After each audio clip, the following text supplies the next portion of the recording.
doctoras, sobre todo, Balbina Prior y Natalia Carvajosa. En esta mesa que se llama, como sabéis, la traducción como huella creativa. Voy a presentarlas y a continuación ellas han preparado un trabajo, una ponencia, unas opiniones que leerán y después podemos intervenir haciendo las preguntas que creáis pertinentes. Empiezo por Balbina. Balbina Prior nació en Villaviciosa en el año 64, vive en Córdoba, es doctora en filología inglesa y ha realizado cursos en las universidades de Westminster, disculpad mi mal acento inglés, Santa Cruz y Harvard. Su obra se ha reseñado en numerosas revistas españolas e internacionales. Universidad de Hofstra en Estados Unidos, Baquiana, también en Estados Unidos, Millennium en México. Forma parte del consejo asesor de diversas revistas. Asimismo colabora en prensa como articulista y crítica literaria. Como traductora ha dado a conocer en España a Donald Hall, A. Whitman, Mary Jo Bank o Afra Ben. Pertenece al PEN Club, a la ACE y a la Asociación Española de Críticos Literarios, participando como jurado en los premios de la crítica, premios nacionales Ricardo Molina, Leonor de Córdoba, entre otros. Obtuvo el premio Ciudad de Móstoles. Sus últimos libros son La tradición trascendida, en Cántico, Madrid 2017, Memorial de Frontera, México 2018 y Subasta de Sueños en La Manzana 2020. Ha sido incluida en numerosas antologías como Poesía Viva de Andalucía en México 2006 y La Inteligencia y el Hacha de Villena en Visor, la famosa antología aquella de Luis Antonio de Villena en Visor del 2010 y la antología Almenara de Poesía Andaluza y Marroquí. Y va a estar aquí también la poeta de origen barcelonés, Rosa Lentini, que ahora mismo vive en Castellón, pero por razones, por la edad no ha podido venir. Así que nos disculpamos y para otra ocasión estaría bien que viniera. Bueno, Natalia Carvajosa, aquí a mi izquierda, nació en el puerto de Santa María.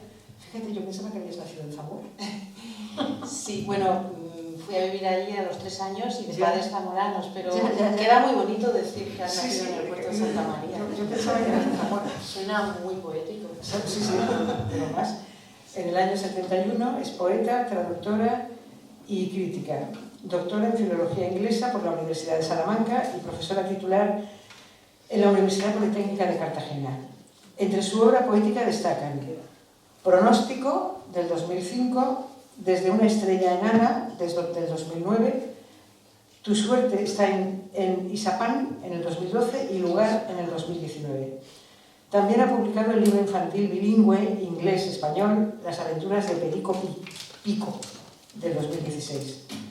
Fue premio, ya me vais a disculpar mi acento macarrónico inglés, fue premio Best Youth Charter Fiction Book. Más o menos. Perfecto. Un premio latino en California. El año 2017. Como ensayista es autora de Shakespeare y el lenguaje de la comedia 2009 y coautora de una antología maravillosa que estoy leyendo yo ahora, Female Business, Mujeres, Género y Poesía en la generación Beat del año 2019. Premio Javier Coy de Investigación Literaria en el 2021, coincidido por la Asociación Española de Estudios Americanos. Y sus ensayos más recientes son Destino desconocido, Poesía y Traducción, 2022, y La belleza de traducir poesía, del 2023, una colección que se edita en Oviedo, por allí, por León.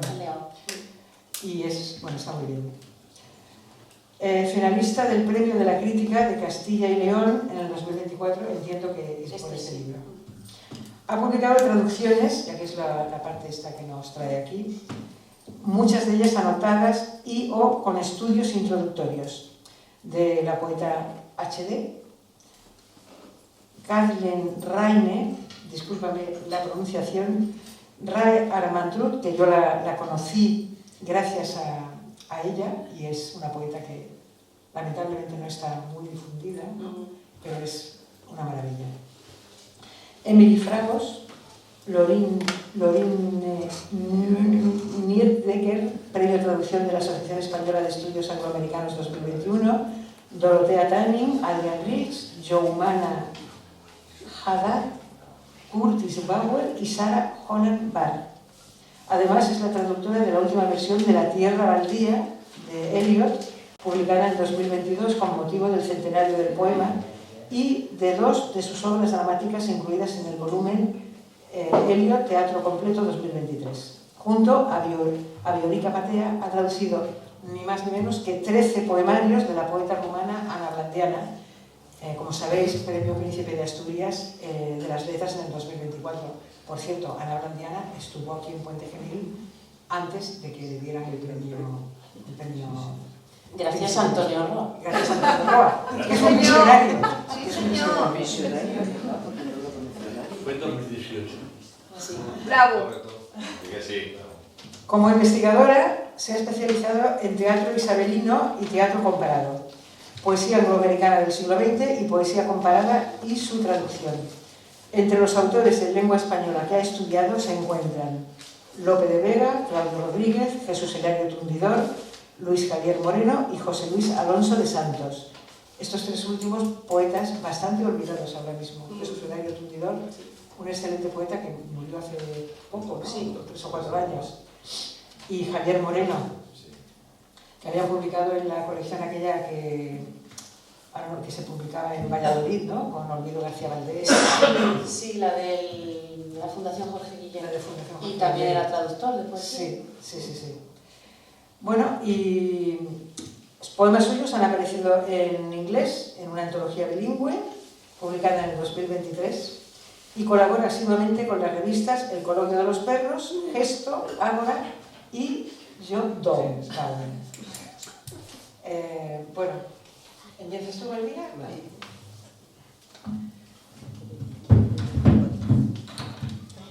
Muy bien, pues buenos días, buenas tardes. Yo estoy encantada de estar aquí en este 11º encuentro de poesía, música y plástica aquí en Puente Genil. Gracias a Antonio Roa, por supuesto, gracias también a Concha García, y estoy encantada de estar aquí con Natalia Carvajosa y por supuesto con este público tan maravilloso que además es un entendido en poesía y además creador. Entonces yo voy a hablar de mi experiencia traductora. Yo sé que hay numerosísimas definiciones de lo que es la traducción, pero para mí la traducción es un encuentro de cultura que las aporta el autor y el traductor, y en ese diálogo que se produce entre ambos se llega a la comprensión y después a un cruce de caminos en el que cada uno de los participantes pues, proporciona lo máximo de sí mismo. Fundamentalmente, para mí es la seducción lo que la obra ejerce sobre el otro actor, lo más, como digo, lo fundamental. Sin ello, pues no habría una consecución al final del logro de esa versión o ese vertido al otro idioma. Personalmente ha sido un flechazo constante con las obras poéticas que yo he traducido, porque para mí no es una profesión y porque por eso genera independencia y un disfrute siempre, pero hay que decir que hay que elogiar al traductor profesional y además le envidio el que se topará con numerosos textos por encargo, pero que finalmente pues, va a conocer muchos textos que de otra manera no conocería, y eso sí que se lo envidio, ¿no?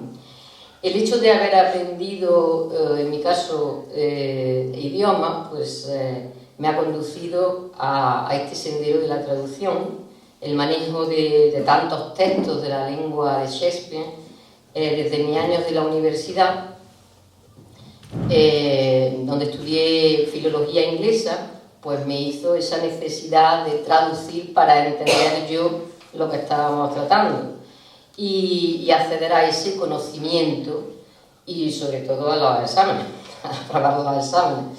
Claro, aquellas Norton, que eran unos volúmenes extraordinarios en hoja de Biblia, pues eran el asalto al conocimiento de la literatura inglesa y norteamericana. Ya he dicho en algunas ocasiones que fue lo que me produjo también un enorme placer leer a tanta gente, ¿no? Como William Blake en su idioma, Milton, El paraíso perdido, Coleridge, Wordsworth, todos esos maravillosos autores y, como no, Emily Dickinson, Catherine Rain, Marianne Moore, de la que hice un trabajo para la universidad, etc., ¿no? Y aquella extraordinaria Elizabeth Barrett Browning, que entonces cuando encontré una de sus citas, decía que no había hallado a ninguna abuela poética en su camino hacia la literatura, pues no estaba nada más que evidenciando que no había encontrado referencias femeninas en su desarrollo de la literatura, ¿no? de su personalidad literaria, ¿no? Ese activismo literario que luego nosotros hemos intentado pues llevar a cabo, ¿no? En todo esas Norton yo no encontré a una autora que fue fundamental para mí, que era Aphra Behn, una autora del siglo XVII inglesa. Yo me ubico ahora ya en las universidades norteamericanas en las que yo estuve estudiando. Y claro, mirando por allí en una librería de segunda mano fue donde encontré un libro de Aphra Behn y me sorprendió que no estuviera dentro de esas Norton, ¿no? Que traía 12.000 autores, pero no estaba Aphra Behn. Entonces fue cuando empecé a estudiarla. El flechazo fue instantáneo. Por numerosas razones.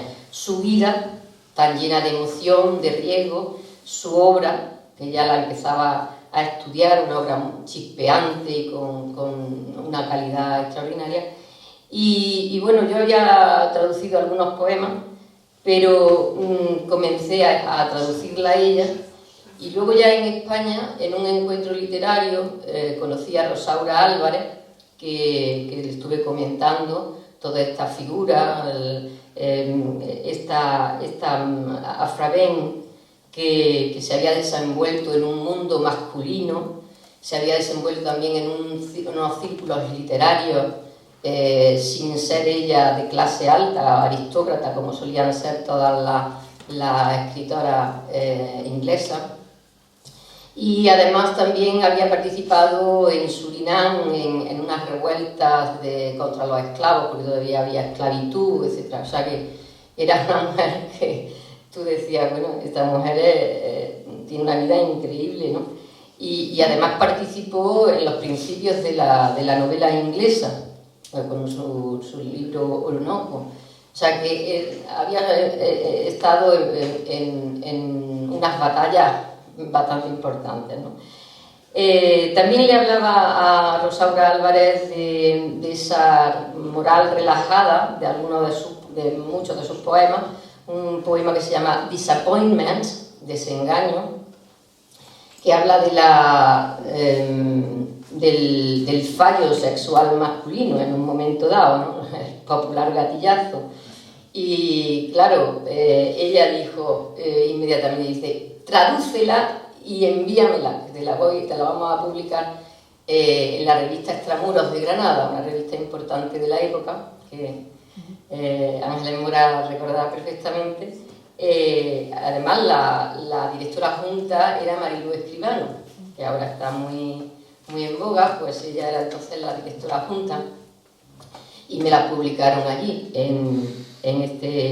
y así pues empezó la tarea que me llevó después a hacer ya mi tesis doctoral sobre Aphra Behn. Bueno, pues muchos fueron los problemas textuales en la traducción de esta autora, entre ellos pues las diferencias de las versiones que había de los poemas, escoger el vocablo o el lenguaje adecuado y, por supuesto, resolver ese significado en soledad, sin saber si la resolución iba a ser la más adecuada, la más correcta.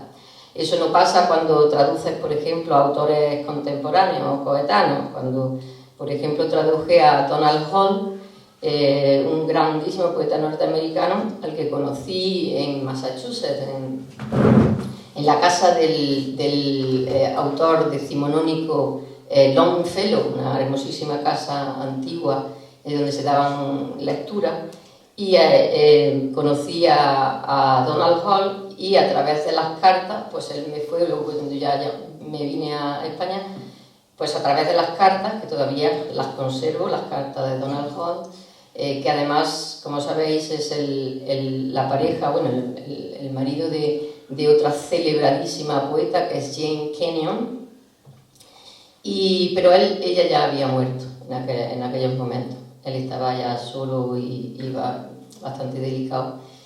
Pero bueno, él me escribía cada vez que yo necesitaba algo, me escribía con sus cartas y bueno, pues me resolvía todos los problemas textuales que yo tenía. Eso me ocurrió perfectamente con Mary Jovan, Edward Hess, Matthew Zapruder, Doug Wire. O sea, no tiene nada que ver poder publicar o traducir a un poeta coetáneo que a una autora que es del siglo XVII.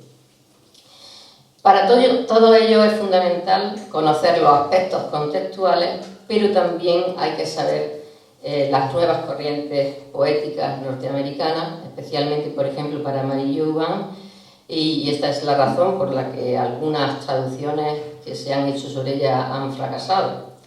O desde mi punto de vista, porque se ve claramente que no conocían la materia de la que estaban hablando y su contexto. De modo que el acercamiento a los textos de poetas coetáneos te facilita enormemente el que conoces al autor, pero también la responsabilidad resulta mucho mayor, porque siempre hay ese temor a fracasar, ¿no? a defraudar, sobre todo, ¿no?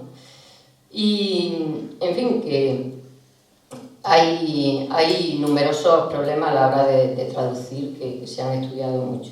Debo decir también que tenemos experiencia en lo contrario, o sea, hemos sido objeto de traducción también, y por ejemplo recuerdo la antología Streets Where to Walk is to Embark, que ahí Terence Dooley me tradujo Barco Latino sobre el Támesis, y cuando me envió la traducción, pues yo, claro, le hice algunas observaciones y muy a su pesar me hizo caso y había una palabra que era resabiado y él había optado por decir cynically, pero esto tiene otras connotaciones que no tiene la palabra resabiado, ¿no? Entonces, al final quedamos en que sería harm, eso sería. Y entonces, pues yo siempre que se me ha traducido, pues he intentado ayudar, no estorbar, eso sí, no estorbar, pero sí ayudar en lo que ocurre, por ejemplo, con Mark Putnam, que me tradujo también, o François-Michel Durazzo. Entonces, yo creo que es una comunicación, creo que es necesaria si conoce al traductor, ¿no? Pero debo terminar, ya voy terminando, con el regreso a mi traducción de Afra Ben. Y bueno, como dicen algunos profesores, el profesor Yebra, ¿no? Pues hay un matiz irresoluble porque hay una diferencia de criterio a la hora de traducir a este tipo de autores clásicos. Y es decir, se traduce en verso o se traduce pues en verso libre o en otro tipo, ¿no? Entonces yo cuando empezaba a buscar editorial ya me encontré con algunos autores que me empezaron a decir que ellos publicaban pero tenía que ser en verso clásico. Entonces ya me adentré en numerosos estudios y al final determiné que posiblemente había parte de razón. Y entonces el reto fue mucho mayor, porque entonces había que darle al verso inglés el verso su pareja en español. Y entonces yo, como estaba sola y tenía que decidir, pues decidí que le venía mejor los tetrámetros yámbicos. Desde ahí en adelante ya los hacía en decasílabos, los pentámetros yámbicos alejandrinos, los trímetros hectasílabos, etcétera, etcétera. O sea, yo decidí lo que me pareció oportuno y bueno. Y esto produce que otros traductores ocasionales, al tomar el poema de Afraven, por ejemplo, y querer verterlo, y solo un fragmento solo, no la obra entera, sino un fragmento solo, aparte de que se fusila el vocabulario, eso es lo normal, pero no siguen estos parámetros porque desconocen la versificación. Y entonces, pues, se puede ver, por ejemplo, en el libro de la olvidada de Ángeles Caso.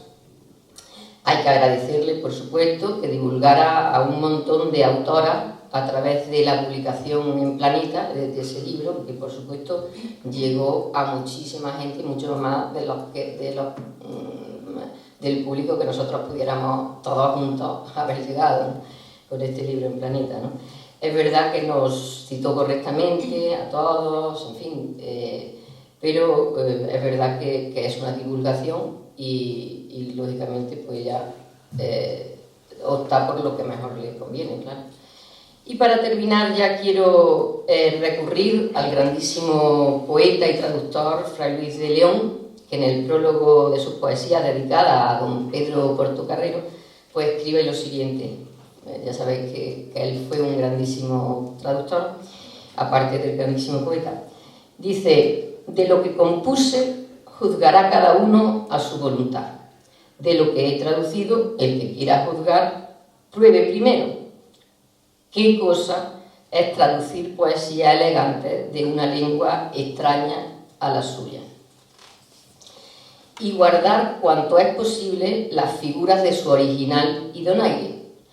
Hacer que hablen en castellano y no como extranjeras y advenecizas, lo cual no digo yo que yo he hecho, mas he lo pretendido.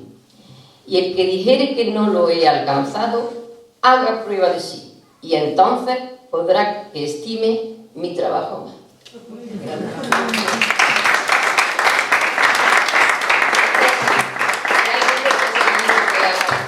Almas del deseo y otros poemas de Afraven. Muchas gracias, Balbina. He recogido ahí algo muy interesante que son los actos de amor, ¿no?, de identificación, como os vais encontrando con las poetas. Yo creo que la traducción es un acto de amor y de identificación, ¿verdad?, con la poeta o el poeta. Bueno, a continuación ahora, Natalia Carlos. Bueno, pues quiero dar las gracias también a Antonio, a Puente Genil, estar en este espacio tan bonito, entre amigos, y estoy encantada también de compartir mesa con Balbina. Y a mí me pasó lo mismo cuando empecé a estudiar y descubrí a Afraven, dije, pero ¿cómo no estamos leyendo esto? ¿Cómo no estamos hablando de esto? Por favor, es que... Entonces, bueno, y luego más máxime cuando has dicho ese trabajo de coger el pentámetro yámbico, adaptarlo al endecasílabo. Me quito el sombrero y lo voy a decir en alemán porque me gusta mucho, suena muy onomatopéyico. Hut ab. Por eso. Y bueno, pues por enlazar con Balbina, cuando Antonio propuso este año y Concha una mesa sobre traducción, pues eso es también como... Parece que está hecho como para darnos gusto a las traductoras de poesía, porque y a los traductores en general tenemos este vicio de reflexionar una y otra vez y de dar la tabarra con esta labor. Yo creo que es porque todo traductor de poesía o bien es poeta o acaba siéndolo, con independencia de que publique o no, o incluso de que escriba o no. Y porque un traductor poeta reconoce, sobre todo si también ha traducido alguna vez prosa, que en mi caso yo prefiero mil veces traducir poesía, que la poesía no es solamente un género literario, y aquí creo que estaréis de acuerdo también los poetas. Ni la traducción de poesía, consecuentemente, es del todo un acto derivado o secundario respecto de la literatura, sino un acto de creación en sí mismo. Como bien ha apuntado el traductor Juan Manuel Rodríguez Tobal, basándose en Rilke, un poema traducido es precisamente ese, y cito entrecomillado, animal que no existe, pero que está en la imaginación de todos. Así pues, la traducción de poesía es la sombra del unicornio que ya es de por sí la poesía. Bueno, pues para hablar de mi relación con la traducción de poesía, también en un tono personal, voy a citar algunos párrafos precisamente de este libro, de la belleza de traducir poesía, no por nada, sino porque el encargo de este libro era, oye, habla de esto, ¿no? Entonces, como ya está puesto por escrito, pues voy a leeros 3 o 4 extractos. ¿Por qué traducir poesía? ¿Para qué? En mi caso, la traducción vino a unir 2 parcelas de mi día a día que estaban separadas. La enseñanza de idiomas, con lo que me gano la vida, y la lectura y escritura de poesía en la que empleo buena parte de mi actividad, vamos a decir, no productiva. La traducción se convirtió en el puente natural entre ambas ocupaciones.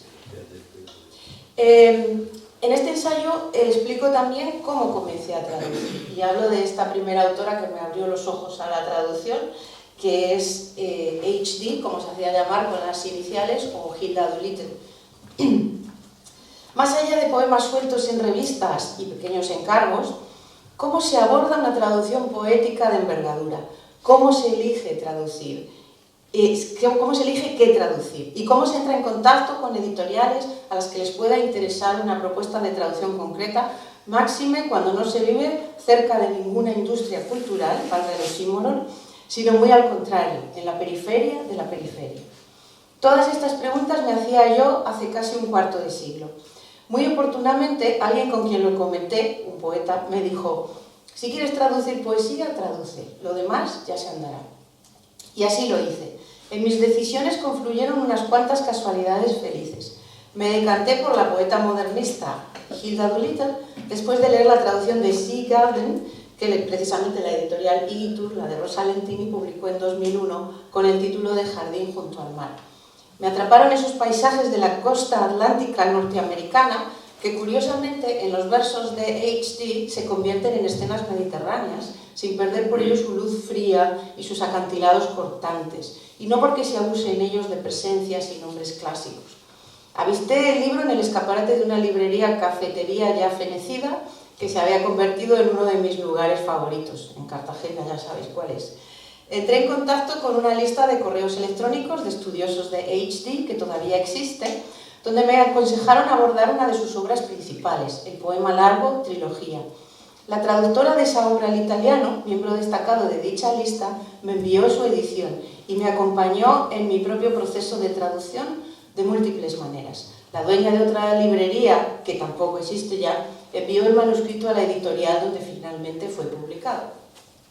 Por el camino pasaron muchas cosas en mi vida personal. Durante los 2 años que duró el proceso y sin dejar de trabajar, me quedé embarazada de mi hija pequeña. Apoyé logísticamente a mi marido mientras preparaba su oposición. Di a luz, retomé la traducción después del parto. Y aún transcurrieron 3 años más hasta que salió el libro, con el consiguiente intercambio de correcciones y galeradas de la mano del editor. De esta primera experiencia como traductora, digamos, profesional, salí con varias impresiones duraderas. La primera, la extraña naturalidad con la que una se pone el traje de otro ser humano, no solo en relación con la obra, sino también con todas las vicisitudes de una vida, nada más que a través de sus palabras, y el esfuerzo con el que, cuando todo acaba, se despoja de él. La segunda, la sensación de plenitud con la que me sentaba a traducir cada día a eso de las 5 de la mañana, sobre todo en verano, y a pesar de la implacabilidad del despertador, para aprovechar la fresca y poder pasar después el resto del día enredada en otros menesteres. La tercera, la frustración al no poder, ya en la edición impresa, acallar ese furioso asalto de variantes posibles que indefectiblemente terminan planeando sobre el texto fijado en el papel. La cuarta, las condiciones que el oficio en sí mismo impone a las limitaciones de la mente. No más de 2 o 3 horas diarias de concentración máxima y, eso sí, mucha constancia. La última, el deseo de seguir, esto es, las ganas de atreverse con más. Obra tras obra, estas impresiones nunca han dejado de repetirse. Respecto a por qué traducir poesía de mujeres, he de decir que en mi caso responde en primer lugar al deseo de dar a conocer en nuestra lengua a poetas que no merecen el olvido y en el que casual o deliberadamente se encuentran. Por razones de sobra probadas, en la mayoría de los casos se trata de mujeres. Cuando me atrapa un texto y siento imperiosamente la necesidad de traducirlo, como me ha sucedido sobre todo con H.D., Kathleen Raine, Lauren Niedecker o Ray Armantrout, el impulso no responde en primer lugar al hecho de que se trate de mujeres, sino que nace de la fascinación por el texto mismo. Lo que mis estudios y traducciones de poetas norteamericanas del siglo XX me ha aportado, esto ya no está en el libro, pero bueno, igualmente lo he escrito porque luego con tantas emociones se me olvida lo que quiero decir. Lo que mis estudios me han aportado desde el modernismo de entreguerras, pasando por la generación Beat y otros grupos de posguerra, incluidos los confesionales, la poesía del lenguaje de los 70 y los 80, y ya a finales del siglo XX y principios del siglo XXI, el sinfín de corrientes que se han ido solapando, es una visión de conjunto de cómo ha ido evolucionando la poesía contemporánea anglo-estadounidense en general, así como los matices que dicha evolución presenta en el caso de las mujeres en particular. Por el camino, además, me he encontrado con una labor crítica impagable de poetas como Ray Armantrout, Denise Levertov, Elizabeth Bishop, Anne Carson y Evan Boland, bueno, Boland es irlandesa, que reflexionan sobre esto mismo, así como con espléndidas autobiografías reales o noveladas que reflexionan sobre las dificultades de ser mujer y artista en un entorno social adverso. Y os recomiendo encarecidamente, que están traducidas al español, las autobiografías de las escritoras Beat, Joyce Johnson, Diane di Prima y Hetty Jones, que se titulan Personajes secundarios, título muy revelador, Memorias de una beatnik y Cómo me convertí en Hetty Jones. Son libros maravillosos. Todo ello, como no, ha influido en mi propia labor poética e intelectual y, por supuesto, en mi propia vida.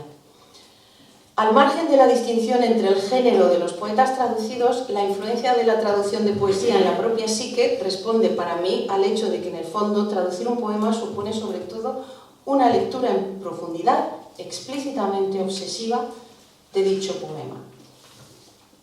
Y ya voy a ir terminando para que podamos también hablar.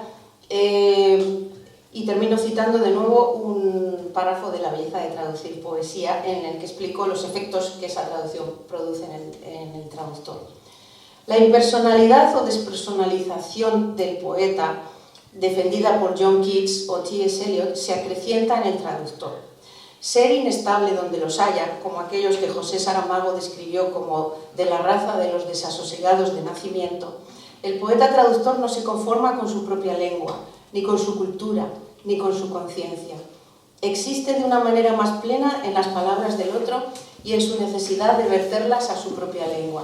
En un proceso similar al del actor que encarna un personaje de gran intensidad emocional, al acabar una traducción, el traductor debe someterse a un proceso de descompresión psicológica, antes de abrir espacio a un nuevo reto que para volver a llenarse de sí mismo. El verbo encarnar debe tomarse aquí en sentido literal. La palabra se hace carne. Muchas gracias.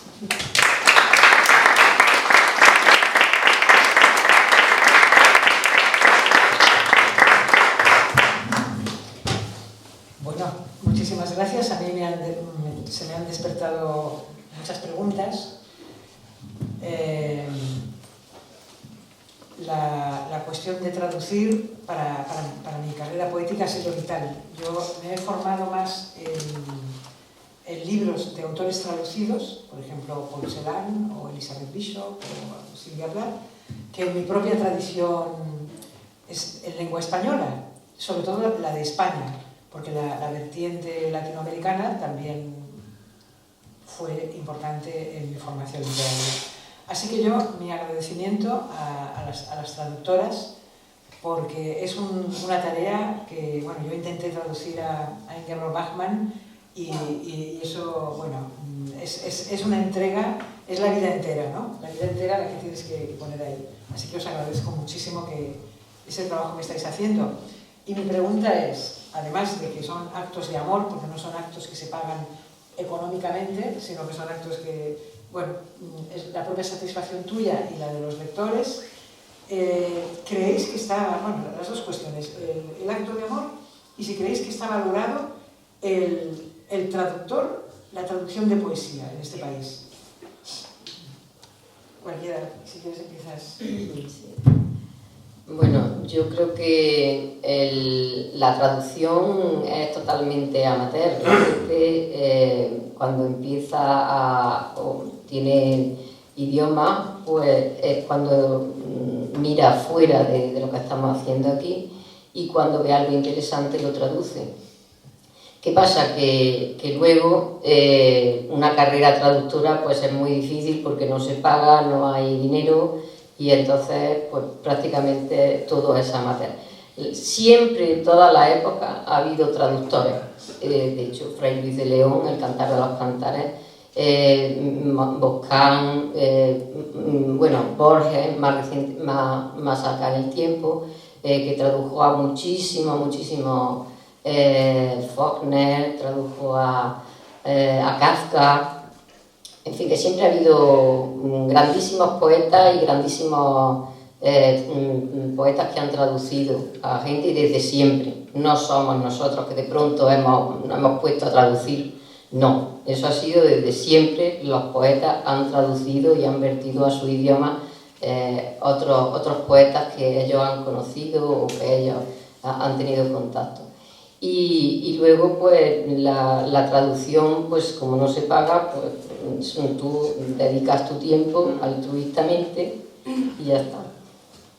Bueno, perdona, yo, si me permitís, si se paga la traducción, en España hay grandes, sobre todo grandes traductoras, Elena Cortés, por ejemplo, la Premio Nacional de Traducción 2021, se paga, o sea, otra cosa es que se pague bien o se pague mal, pero yo creo que en España ahí tenemos grandes traductores y sobre todo, insisto, grandes traductoras y se paga. Luego hay gente que traduce desde la parte académica o desde la parte personal, que a lo mejor no cobra, pero no creo que se deba decir que no se paga la traducción, porque la traducción literaria en España se paga. Quería decir, no está pagado. No está pagado.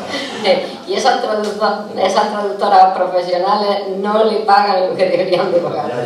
Pero es verdad que por supuesto que hay un grupo de profesionales, yo misma lo he dicho al principio, que traducen y que les dan y que pueden algunas vivir, pero muy pocas, lo mismo que de la poesía, muy poca gente puede vivir de la poesía, muy poca gente puede vivir de la traducción. Pero efectivamente que hay gente que sí, pero la mayoría del cuerpo traductor son poetas y además las grandes traducciones son de los grandes poetas. Bueno, tenemos el caso de Juan Ramón Jiménez, por ejemplo, que tradujeron, entre ella y su esposa, tradujeron a Rabindranath Tagore, ¿no? O sea que siempre, y quiero decir que siempre ha habido, desde siempre, los poetas han traducido a otros poetas. Ha habido siempre traducción. Y no hemos despertado de pronto nosotros y estamos traduciendo, como hay mucha gente que cree.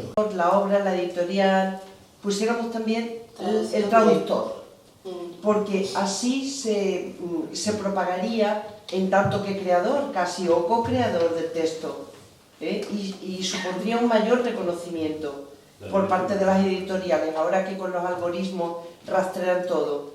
Porque me pongo un ejemplo concreto, y lo comenté con un catedrático de inglés, con Julián Jiménez, y me lo confirmó, Jiménez Hefferman, que tiene mucha sensibilidad para la poesía. Yo había leído en mi época, bueno, en mi época de estudiante, hace 40 años, a Eliot. Cuando lo hice, tanto Tierra Baldía como los cuartetos, en la edición de Jordi XII y de Malpartida, a mí se me reveló el Eliot que es, y que no había sabido saborear antes. Pero claro, Malpartida y Jordi XII son excelentes traductores.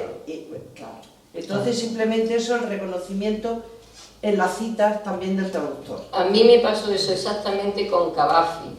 Cogí una versión, no quiero decir el traductor, y me dejó fría, absolutamente fría el poeta. Y claro, varios años más tarde lo leí ya en el libro de un buen traductor, como no he nombrado al otro, no voy a nombrar. Y ya fue lo que tú dices, se reveló completamente el gran poetazo que es. O sea, es que es muy importante la traducción que tú cojas, porque como la traducción realmente sea mala, es que te arruina completamente la obra. Y a mí me pasó con... con... que sí que se hace ya, perdón un segundito. Sí. Natalia, perdóname.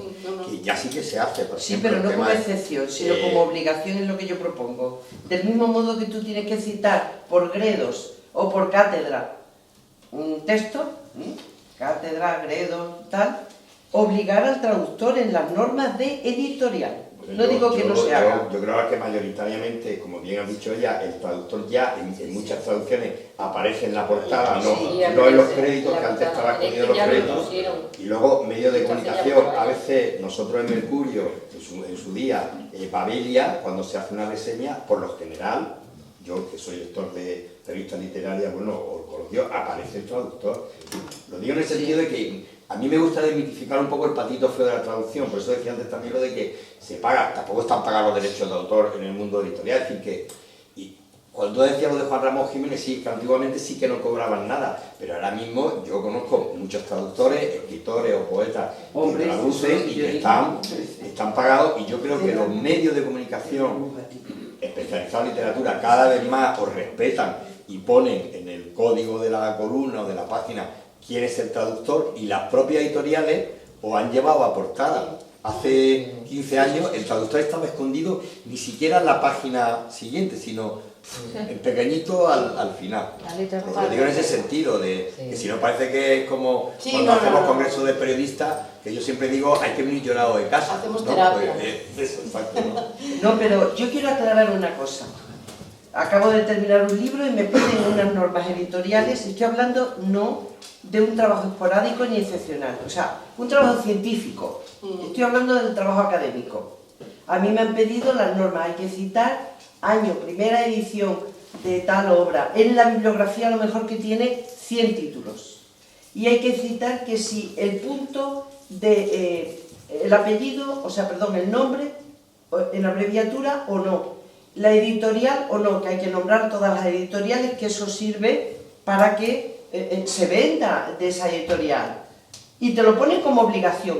Y no, frecuentemente te exigen poner el nombre del traductor. Otra cosa, Guillermo, muy distinta, es que si tú reseñas, lógicamente, un libro en el ABC Cultural, ponga el traductor porque es uno, obviamente. Yo estoy hablando de los trabajos académicos.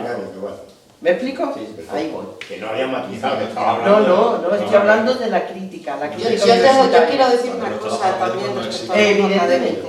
Eso es lo que digo. Es lo académico. Claro que te Va a hablar Natalia. Sí, no, tenía aquí un párrafo sobre el ámbito académico que me lo he saltado, pero ahora lo voy a leer, porque viene a cuenta.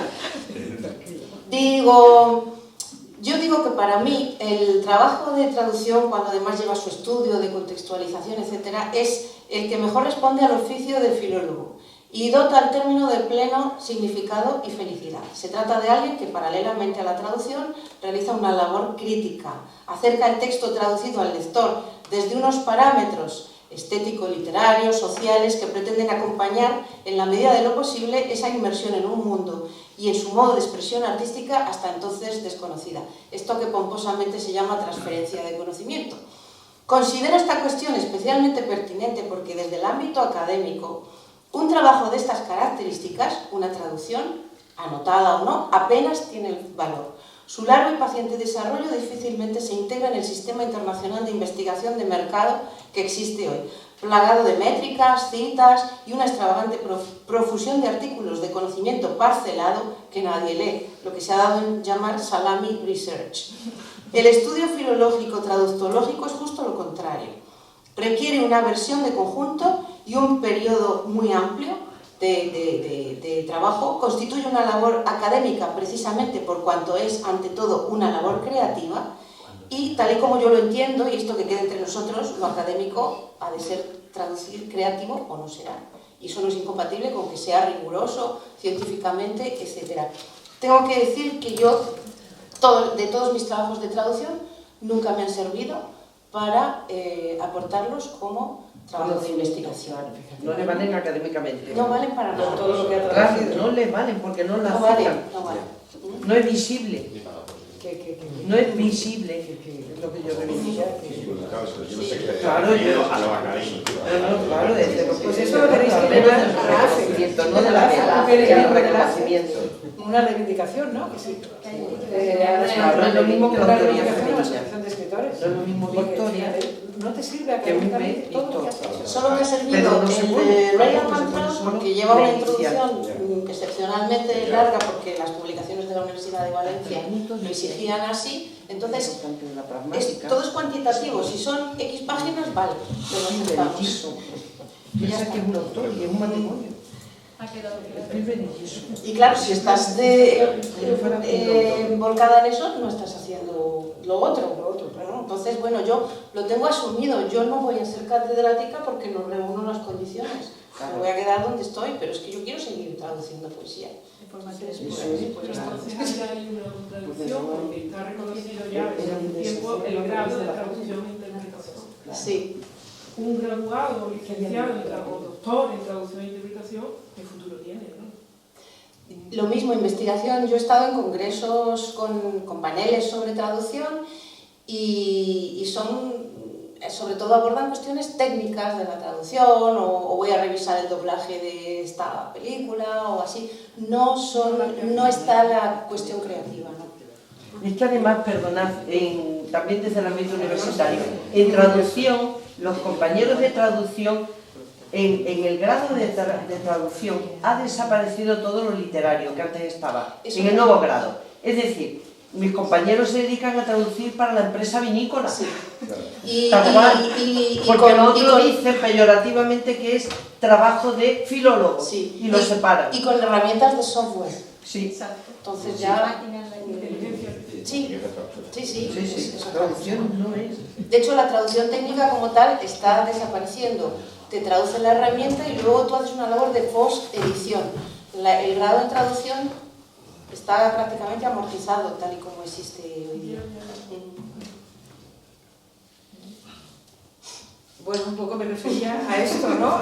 Perdón por tan desolador, pero nosotros seguiremos escribiendo y traduciendo y leyendo, ¿no?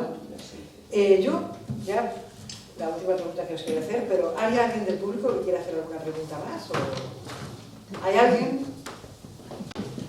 No, callas para siempre. Sí, por ejemplo, al revés. ¿Cuál sería el criterio para que se traduzcan a poetas españolas, por ejemplo, en Estados Unidos? ¿Cuál es el criterio? ¿Que tengan muchos premios? ¿Que haya un editor al que le interese, un editor mafioso que quiera que sean esos poetas y no otros? ¿Ese es un mundo literario que navega por todos lados? ¿También incluye las traducciones? Vamos, eso es clarísimo. Digamos, la divulgación de una obra depende sobre todo de los contactos que el poeta tenga y de las incursiones que haya hecho el poeta dentro de la estructura de la mole literaria que a veces es imposible penetrar, ¿no? Por dónde penetrar, ¿no? Pero efectivamente los premios te pueden dar una posibilidad, el conocimiento de gente, eso es la forma en Pero que... yo ahí no veo acto de amor en este caso. No, eso es... Vamos, acto de amor del... Perdona, Concha. Acto de amor del autor intentando meter su obra, eso es un acto de amor, es como al hijo meterlo en el ayuntamiento. No, pero por ejemplo, tú misma, ¿no? con Ana Blandiana, que es, bueno, no la conocía nadie, bueno, se dan pocos casos de actos de amor. Por ejemplo, una poeta algún poeta español que haya sido traducido, no sé, que no sea Antonio Machado. Alguien no muy conocido, Jesús Hilario Tundidor, voy a poner. O Dionisia García, vamos a poner a Dionisia García. Si alguien no se enamora de la poesía de Dionisia García, seguramente no va a ser traducida. Totalmente. Es eso, ¿no? Son casualidades. Que te lee un tipo que está en Wisconsin y le ha gustado y ya está. Y quiere dedicarte su tiempo. Sí, claro, y está dispuesto a... Por ejemplo, en el caso de Ana Blandiana, que su traductora principal es Violi Capatea, que es catedrática de la Universidad de Salamanca, pero dicho por ella muchas veces, es para ella es un proyecto vital y es su prioridad. Es decir, estaría dispuesta a, y mira que tiene otras muchas vertientes, renunciaría a todas. Si tuviera que quedarse con una, se quedaría con esta labor de difundir la obra de Ana Blandiana en español y en inglés, porque también la traduce al inglés. Pero fíjate, Ana Blandiana se encontró, pero si no, seguramente no la conocería nadie, que también hay una parte de azar. Sí, totalmente. De azar, porque no es que tú digas, le envíes a todo el mundo tus poemas, no, es el azar, es el puro azar. Como el enamoramiento, ¿no? Que es un azar también, no todo el mundo se enamora. Claro. No se ocurra eso con una escritora rumana, por ejemplo, que es un idioma más limitado, pero creo que es institucionalmente, no diría vergonzoso, pero casi, que desde los muchísimos, por ejemplo, institutos Cervantes del mundo, en Estados Unidos no sé cuántos institutos Cervantes puede haber, pero puede haber 12 o por ahí, puede ser, no se fomente la traducción de escritores en español, ya no digo español, sino en español, continuamente y de forma fuerte. No, o sea, si de hecho, para así, que el Instituto Cervantes invite, por lo general, a un centro Cervantes, el mundo tiene que estar traducido al idioma de ese centro. Que si tú estás traducido, eres un autor español traducido al francés, es muy posible. Ya ha pasado, yo estoy traducido al francés y al italiano. He ido a Roma y he ido a París. Pero, por ejemplo, no voy a Londres porque no estoy traducido al inglés. O sea, si estás traducido... Y no debería alguien, un control de calidad, de Cervantes de Londres, de Birmingham, etcétera, decir, bueno, a ver, escritores contemporáneos en idioma español que consideramos interesantes para el público británico. Sí, pero ellos, lo digo porque yo he hecho un reportaje sobre este tema, ¿no? Perdona que monopolice, por responder porque he trabajado ese tema. Ellos lo que buscan es que haya un diálogo entre el idioma español y el idioma donde está el Instituto Cervantes. O sea, porque tú vas a presentar tu libro en italiano, en inglés, en francés o en alemán, pero tú no vas a hablar con la gente que va a ir a la presentación en inglés, en italiano o alemán. O sea, tú vas a hacer el diálogo del idioma español con el idioma del sitio del Cervantes. Pero ellos necesitan el público que va ahí, que algunos son estudiantes de los centros Cervantes y otra gente de la calle o gente del mundo de la literatura, ellos requieren la normativa que conozcan tu obra. Pues para eso tienes que estar traducido al idioma. No sé si con eso lo explico. Tiene que existir esa dualidad. Si no, no te invitan a los Cervantes a que tú des una charla sobre tu obra poética y tal, si ellos no tienen la posibilidad de haber leído en su idioma tu obra. Se trata de que ellos dialoguen en su idioma y en español contigo, pero que hayan hecho la lectura en su idioma de tu libro, de poemas, de ensayo o de narrativa. Disculpadme, pero es que he hecho un trabajo hace poco de eso. Te comento algo. Yo creo que esto es ahora con la nueva dirección, porque yo he sido invitada con los antiguos directores. Yo he estado en Varsovia, he estado en Inglaterra, he estado en Polonia, en Inglaterra, he estado en Italia. ¿Y qué hacían? Decían, venga, un grupo, los vamos a traducir, los vamos a invitar y que conozcan esta poesía.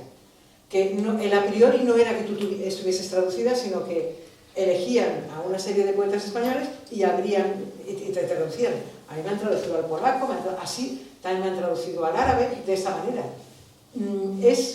Yo creo que son los parámetros o las ordenanzas o las leyes del nuevo director del Instituto Cervantes. Supongo que cuando cambie habrá otra normativa o otra...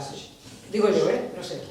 Hoy ya si queréis... me va a tocar hacer de malo, pero son las 1:20, lo digo porque el problema es que algunos tenéis que ir a las 4, hay que ir a comer. Solo una última cosita muy rápida.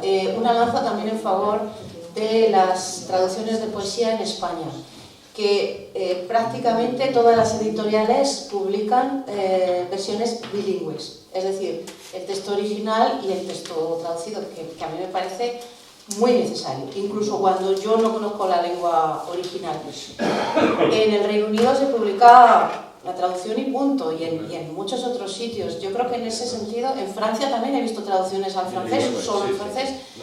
Creo que podían aprender algo de nosotros también. En Francia también hay bilingüe, Natalia. Sí, bueno, yo digo alguna que he visto, ¿no? Y que, bueno, que en eso creo que estamos quizá un poquito por delante, ¿no? En el buen sentido. Sí, yo quería también terminar muy brevemente diciendo que la traducción va a seguir continuando, porque siempre va a haber gente altruista que va a querer traducir a su idioma y va a dedicar su tiempo, y no todo es business. O sea que vamos a seguir traduciendo y vamos a ir trayendo a nuestra lengua poetas de otras culturas. Bueno, muchas gracias.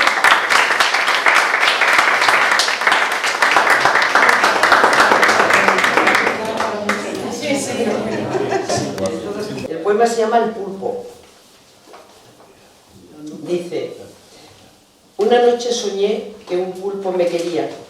Oh, la indecible angustia de aquella aberración. Nunca he sufrido tanto. Cuando amaneció el día, dijérase que había perdido la razón.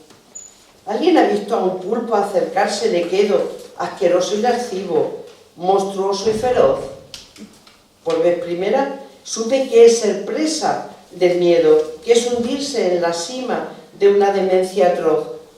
Él caminaba siempre y yo huía. Sus tentáculos eran como una maldición, caída del infierno sobre la carne mía, que crispaba el espanto de la alucinación. ¡Qué terror! Se me daban los gritos de la boca, ¡qué terror! No acertaba ni auxilio a demandar. Y él avanzaba siempre, y yo, como una loca, ni siquiera sabía hacia dónde escapar. Si en mis ojos, a veces, un terror pavoroso refleja la impotencia de un grito silencioso, si parece que miro una horrenda visión, si a veces en mis labios hay un temblor de agonía, es desde que soñé que un pulpo me quería. ¿Cómo olvidar la angustia de aquella aberración?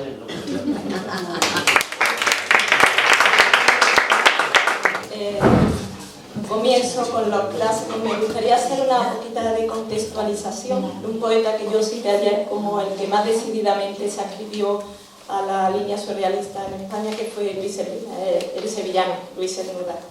Y quiero contextualizar porque el poema que he elegido se llama Habitación de al lado, pertenece a su libro inicial del surrealismo, Un río, un amor, y recomiendo la lectura de otra obra a su vez, editorial de mi libro, en el que explica el germen del surrealismo y también especialmente de esta obra.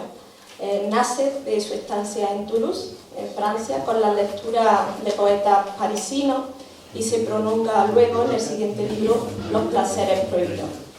En el poema que he seleccionado se presentan las imágenes visionarias características del surrealismo, imágenes soñadas, idealizadas, y el poeta mismo vive la experiencia de un sueño en el que es el durmiente. Vamos a ir a ese concepto en el poema, y el sueño es de pesadilla, típicamente surrealista. Escucharemos que hay fantasmas, luces pálidas, pájaros mudos, mirada metálica y sombras blancas que lo estremecen. Dice así: habitación de al lado. A través de una noche, en pleno día, vagamente he conocido a la muerte. No la acompaña ningún lebrel. Vive entre los estanques disecados, fantasmas grises de piedra nebulosa. ¿Por qué soñando, al deslizarse con miedo, ese miedo tan imprevisto estremece al durmiente?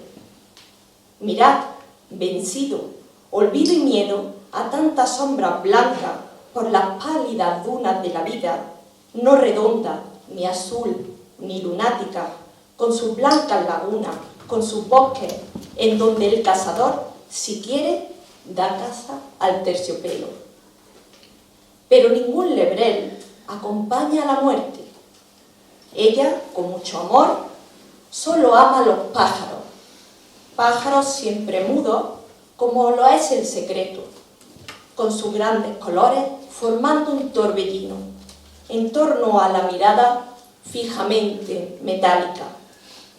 Y los durmientes desfilan como nubes por un cielo engañoso donde chocan las manos aburridas que cazan terciopelos o nubes descuidadas. Sin vida, está viviendo solo profundamente.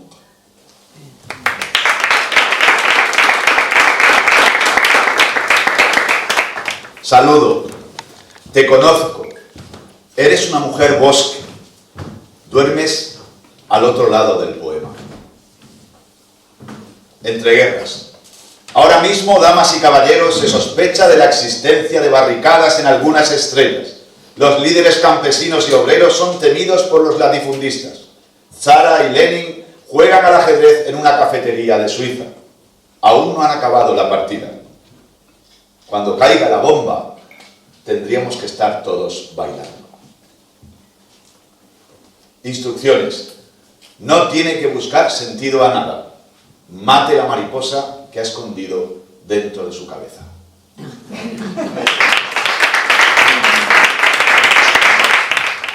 Bueno, yo he elegido para leer, tenía en reserva unos cuantos, pero me decanto por Eduardo Chicharro, que es un autor que pertenecía a un movimiento que mamó mucho del surrealismo, que es el movimiento llamado postismo, y del que se conocen otros autores, pero a lo mejor Chicharro es un poquito más desconocido. ¿Ya está el viaje? Ya va todo bien. Es largo, pero lo voy a intentar leer ligera. Carta de noche a Carlos. Carlos, yo te escribo 13 trenes, trinos 13 te estremece y te envío mecedoras a tu casa. Que tu casa es una cosa que no pasa. En el filo sutilísimo te escribo del estribo. Puesto el pie en el mismo digo, como sigue por el hilo de tu higo, en el higo sutilísimo que sigo. De mi casa a la tu casa, sigo, enviando mecedoras rutilantes. Por la noche duermo, sueño, como, orino, sueño, papamanos, pone tuyos hombros, cara, tiene nibia, cera transparente, gesto ambiguo de sus labios, mucho temo, pasan cargas por sus ojos. Dame leche. Y en un coche por la estrecha remolacha, por los siglos de los siglos que me orino. Pasan cuervos por mis ojos, luchan truchas en mi lecho, por debajo pasa el grajo, por la orilla la bobilla. Que mis huesos son de corcho, sueño a veces, y las heces que vomito son como oro. Un gigante se aparece cada noche y me dice cada cosa que no entiendo va y me dice. No me llama por mi nombre el gigante ese, ni me tira de la oreja. Te pregunto, Carlos, ahora, porque escribo y te envío mecedoras. Si te cuento lo que sueño, no entristezco a ningún amigo bueno que me escucha, por lo menos así pienso, entumecido ya a las puertas de esta noche. ¿Qué me espera? ¿Quién se agita en la penumbra que los párpados me cierran suavemente? He aquí, pues, que vuelvo al sueño como un guante del conejo que hay delante de mi fuente. Guardo un trozo de casulla del gigante, pongo botas, quito mantas, cuelgo abrigos, traigo trapos y amontono las almohadas. En un hoyo me cobijo, me hago el muerto y en espera de que el sueño llegue aúllo. Vuelve el viento, la casulla, la osamenta, el gigante, el calcetín y la bubilla. Mientras tanto, Carlos, rápido, te envío mecedoras. ¿Las entiendes? ¿Tú las ves que te las mando? Si entre tanto te lo cuento, estate atento al bicho ese que se sube por las barbas, es un tanto alocadillo y come mucho. Al abrigo de la noria está la liebre, el molino escupe hileras de cipreses, el anciano da patadas al pesebre, el obispo zurce el culo de la avispa y en el mango de la escoba vive el piojo. ¿No ves, Carlos, por la noche, tú también, un portero con al hombro una escopeta? ¿Tiene una hija ese portero? ¿Tú también? Con la mano me hace señas y me enseña una cosa mucilaginosa, ¿a ti no? He de decir que me canso, que de cansar estoy vivo. O he de decir que me vivo, que de vivir estoy canso. Let me write you, my dear. Digo que me digas, que digo. A estas 4 paredes de mi pena, mi congoja de hombre destartalado, ¿Soy yo cura? ¿Ámbito, hábito o es el hábito del obispo que hace al monje o no lo hace? Sigo enviándote mecedoras, cuídalas, límpialas, pómpalas, góndolas, lámparas, ordéñalas, albérgalas en tu pecho que el sultán viejo lo dice. Si el refrán mata a la rata, pon tu casa enjalbegada, que a decir viene lo mismo.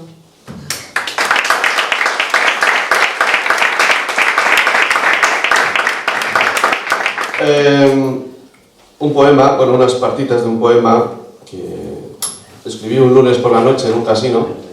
Yo trabajaba en casinos durante un tiempo y hay mucho surrealismo un lunes por la noche en un casino. Y el poema es una mezcla de la visión que tienen los Pixies, un grupo que espero que conozcáis, aunque sea de referencia, y sobre su visión de Buñuel. Yo en una canción de los Pixies escuché hablando de Buñuel y ya pues eso dije, esto es motivo de surrealismo. Es una hoja de afeitar el surrealismo, un concurso de televisión a las 4 de la mañana. Alguien llama y dice el primer nombre que se le pasa por la cabeza. Nombres femeninos que terminan en IA, como María, Natalia, Estefanía u Hortensia. Todos ellos son posibles en una noche de lunes en las que te sientes un perro andaluz y calculas las probabilidades de que tú solo logres, invirtiendo una suma considerable de dinero, el fin universal de los de tu especie. Dancemos en la hoja de afeitar del surrealismo hasta que nos quiebren los tacones o los talones. Dancemos. El universo es música. El miedo es sordo. Inventamos los lunes nuevos surrealismos. Reiniciamos el icono de los bigotes de Dalí, de las curvas impertinentes de Gala. Nos apropiamos de las fotos de Lady Gaga en pelotas un domingo de resaca. Recordamos postales de Cairicuán escritas en alemán por una antigua alumna de la que apenas recuerda su anatomía. Construir una mañana sin sangre también es una forma de amar el surrealismo. También es una forma de amar el surrealismo. También amar es una forma de surrealismo. Gracias. Voy a leer un poema de Cielo de Hojalata llamado La guerra de los cascos. Primera línea de abastecimiento. No hay hueco para la cobardía ni abandono de combate. El viento hace ondear la bandera. Choca accidentalmente con cualquier otro estacionamiento. Las fuerzas amigas lanzan acciones de interdicción a nivel táctico. Cambia estratégicamente la operación y el lugar de intervención. Obran con acierto y acometen de forma impetuosa hacia el objetivo. Se firma el convenio. Terminan los mordiscos a los cascos de manzana y la lucha prosigue contra ellos en tu boca. Gracias. Me olvidé un poco de las dos personas que hicieron posible que esto fuera así, que es Víctor Almeda y Beatriz, que es el arquitecto, que gracias a ella conseguimos que esta reforma se pudiera llevar a cabo. Espacio. Y Víctor Almeda, pues porque cada uno de estos libros han pasado por sus manos, y gracias a él esta sala se ha hecho posible. Y ahora, para terminar, quiero clausurar este 11º encuentro, como dice Concha García, porque lo vuestro sí que es un acto de amor hacia Puente Genil, y por qué no decirlo y hacia mi persona. Os debo tanto, pero lo que sí quiero que sepáis es que año tras año, como comenzamos los encuentros, empezamos pues con una serie de, cuando tú viniste, que era poesía, música y punto. Fuimos añadiendo lo que fue la plástica, fuimos añadiendo en este caso la danza, el cine o lo audiovisual, bueno, y fuimos añadiendo más a este grupo que formamos y que luego hemos conseguido pues, hacer entre las distintas disciplinas de lo que es las artes y las letras, también el género humano, lo que es la familia, y conseguir hacer no una población tímida, como dice Germano, una población discreta, pero sí una población que ama lo que hace, porque vosotros estáis aquí porque amáis lo que hacéis. Y yo estoy aquí porque amo lo que hago y sobre todo a vosotros, ¿no? Que no es, esto es de verdad, porque como ahora estamos los justos, digamos, ahora no enturbiamos ni perturbamos o ofendemos, porque la verdad es que, entonces, con esto sí que termino. Muchas gracias a todos vosotros, porque somos los que estamos aquí y somos, o sea, los que yo quería también que estuvierais. Eso lo sabéis, no hace falta que lo diga, pero lo digo. Así que nada, muchas gracias, vámonos a comer y